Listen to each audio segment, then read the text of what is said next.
Hello and welcome back to another episode of the Help Is Here podcast, brought to you by the Beyond Compulsion Academy.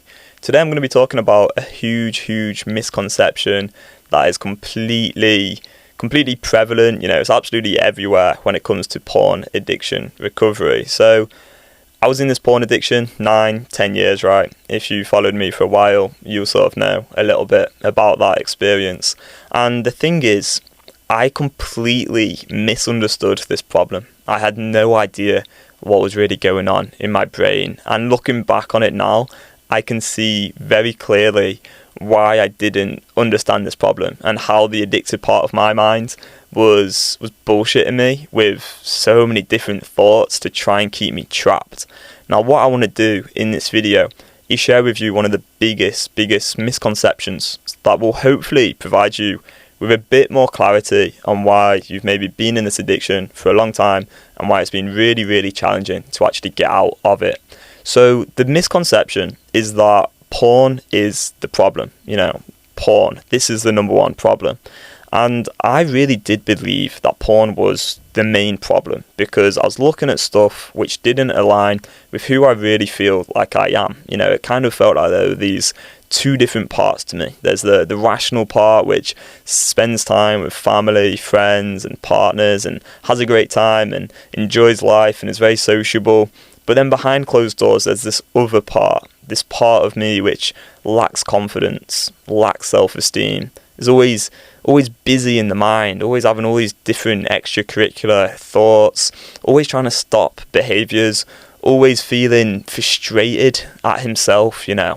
There's this part, and that other part of me, that was looking at porn, felt so much shame, felt alone, felt isolated, felt disconnected, and unworthy, unworthy of love, unworthy of connection.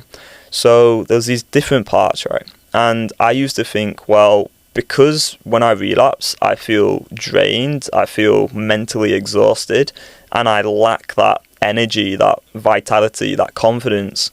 Well, porn's clearly the main problem, and it's leading to all this shame because I'm looking at stuff that doesn't align with who I truly feel like I am. And so I thought, yeah, porn's the number one problem. And don't get me wrong, I'm not here to say porn's okay. I'm not here to say that looking at porn is good for your mental health. It's not. Porn, in my opinion, is one of the worst things anyone can ever get into. It really did destroy my mental health. A lifetime, really.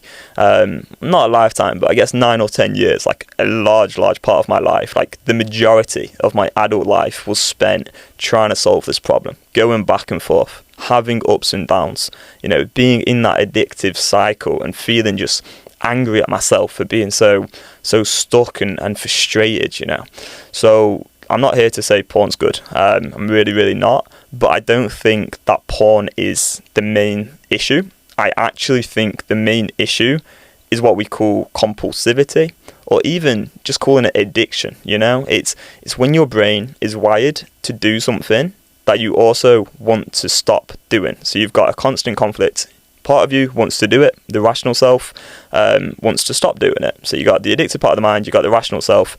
There's these different parts, and there's this battle going on in your mind.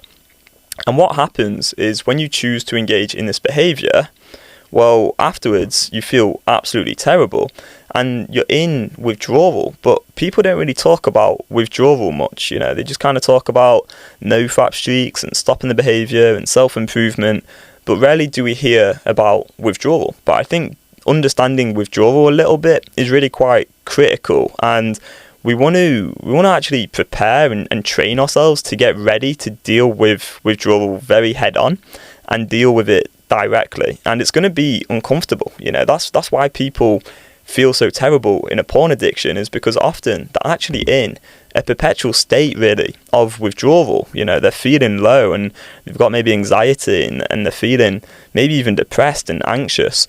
But really it's like you're in withdrawal, so of course you're going to feel that way because, in my opinion, like porn is highly addictive. I kind of see it in my head now as a drug like heroin, and there's actually some studies out there that you can find. Dr. Voon et al. From the University of Cambridge has done some studies where she's shown like the brain changes of like watching porn can be quite similar to heroin, consuming heroin. So it's pretty intense stuff, right? Now, I think it was heroin. It could have been cocaine. So don't quote me on that, actually. Go check it out. But anyway, back to the story. The podcast, the YouTube. Oh God, we're getting a bit off topic now. No, let's get back into it. So what I want to talk about here is how withdrawal is challenging. It's going to be uncomfortable, and there's going to be times when all you want to do is get out of it. And what happens when you're wanting to get out of that withdrawal is the addicted part of the mind is going to basically say whatever it can to get you out of withdrawal. It's going to try and do all these different like tricks and strategies on you, these tactics where it's like, just look once, it's fine. Just have one peek and then you'll stop. It's going to say things like, oh, well, you're eventually going to fail. You're eventually going to relapse. Or, oh, these urges are just going to keep on building up, so you have to give in. The addictive part of the mind is going to try all this bullshit on you because it wants to get out of withdrawal, because withdrawal feels horrible. Now, the interesting thing, and this is where the big misconception comes in, is that the problem is with porn, whereas what I now believe is that the problem is addiction and compulsivity. And so what can also happen, and this is why most people never actually get out of their porn addiction, is what can happen is people will substitute the porn for a different compulsive behaviour. So they'll go from choosing to watch porn to then eating a lot of food, or they'll go from watching porn to the video games, social media, too much sugar, nicotine, vaping, gambling, excessive spending, dating apps, messaging all the time. Like, there's just this plethora, a load of different behaviours which people will start to engage in, which are also highly dopaminergic. They have this mind mood altering experience, and that gets people out of that state of withdrawal very temporarily. It gives them this temporary relief from the discomfort of withdrawal. But then what happens is they never actually change the addictive neural pathways. They never actually go through the withdrawal process. And so then what happens is they end up with these different addictions. They're, on social media all the time. They're watching YouTube videos all the time. And then eventually they go back to the porn because they've never actually dealt with the porn problem. And so then what we have is a society now where people are doing these streaks, they're having the ups and downs, and they don't realise that actually often when they're on these streaks, they're not even changing the neural pathways because they're just replacing one behaviour out for another. And people talk a lot about, substitution in terms of substituting out your bad behaviours or your compulsive behaviours, your addictions, substitute them out for a healthy behaviour. So like go for a walk, go to the gym, find your purpose. But addiction doesn't work like that, because finding your purpose or going for a walk or going to the gym isn't going to hit like the brain in the same way. It's just not going to measure up to porn. Like, porn's this super normal stimuli. It's hitting the brain like a drug. Taking a walk's not going to cut it. And so what people actually reach for is other substitutions like, drugs, alcohol, social media, video games, things like that, or smoking and other behaviours which can be highly addictive as well. And so what we really want to do is start to see that the problem isn't just porn. The problem is the discomfort and dealing with that discomfort. And when you can deal with that discomfort and actually willingly embrace it and accept it and know that actually if I go through this withdrawal, I'm going to get to the other side and I'm not even going to have these desires anymore, because the only reason I have the desires is because I'm in withdrawal and there's a part of my brain trying to get me out of withdrawal. You get through to the other side and you're going to be good. Like, you're not going to have this problem anymore. But we don't do that through substituting out one compulsive behaviour for another. And so as I've been working on the Beyond Compulsion now for, the Beyond Compulsion Academy for about a year and a half or so, what I'm starting to see more and more is the importance of actually living a life beyond compulsion, where literally across your whole life, day by day, you're making choices you're proud of, moment by moment. You're always dealing with compulsive desire directly and correctly. You're rewiring your neural pathways, and you never ever engage in a behaviour that you want to stop, which sounds very extreme. But actually, over time, this is the path to freedom. Short term, yes, there's going to be temporary discomfort. Maybe at first it feels even more difficult than anything you've ever tried before.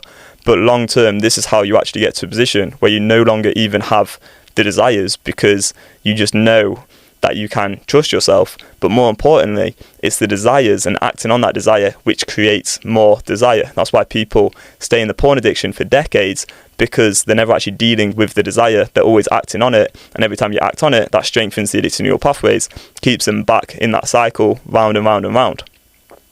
So yeah, hopefully this helps a little bit. It's a completely different perspective to what most people talk about, but this is my experience. This is the experience of my clients.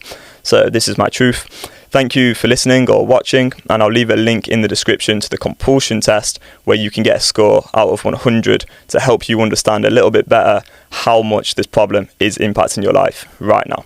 Thanks again, and we'll see you in the next episode. Bye bye.